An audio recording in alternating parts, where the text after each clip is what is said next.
Ito na ang resulta. Ganito nakahaba sila, mga ka-farm. Mag-antay ng ilang araw bago ito bunutin.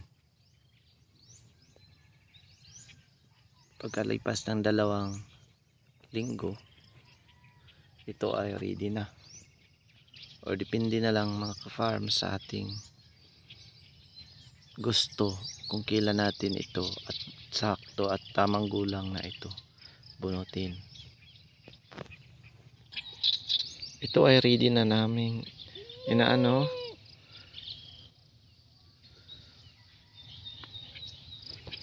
Kulang na lang nito is pag-level.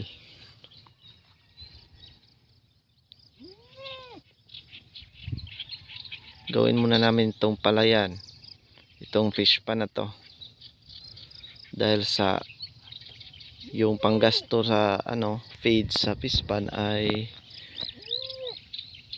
naibili ko ng seeds ng palay, dahil sa malaki yung danyos at nabulok na nabubulok dahilan yan sa paglaki ng tubig baha sa tusan.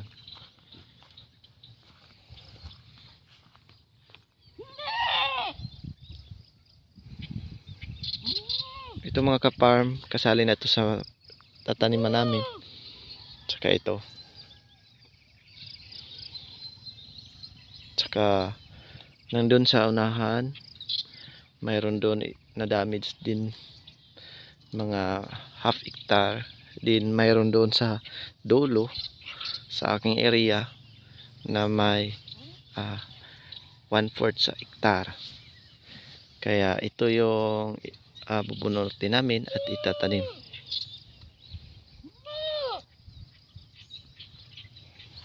Yan. Yung nauna, mga ka-farm, na hindi na nasira sa baha, nasira naman yung iba sa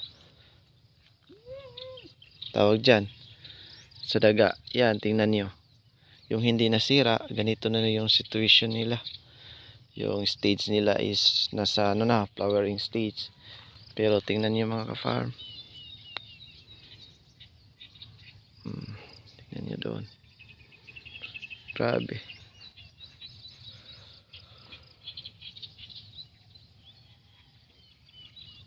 Grabe ang pinsala na naidulot.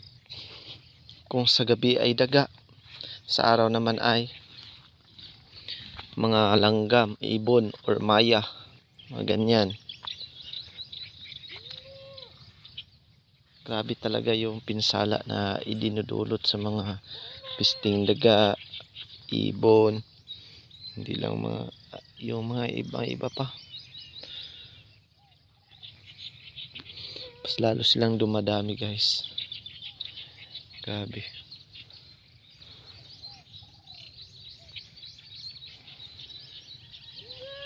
Kaya yun, na-diverting aming panggastos sa fish pan. 2 fish pan sana ito malaki, guys. Pero gusto ko lang din na taniman lang ito muna ngayon, dahil sa yung kapatid ko ay hindi makapagtanim dahil wala silang pambiling seeds ko. Binili ko na lang, tapos din muna sa next cropping na lang yung isda. Pagkatapos sa harvest nito, yung isda lang muna. Kaya yun. So thank you so much for watching, guys. Salamat sa inyong suporta. So ito din yung pinakaunang fish pan. Nagpapa-spray ako ngayon,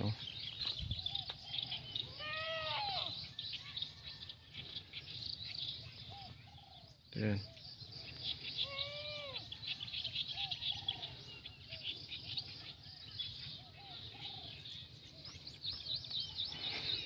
Nagpa-spray ako ngayon. Tapos dahilan yan sa mga piste.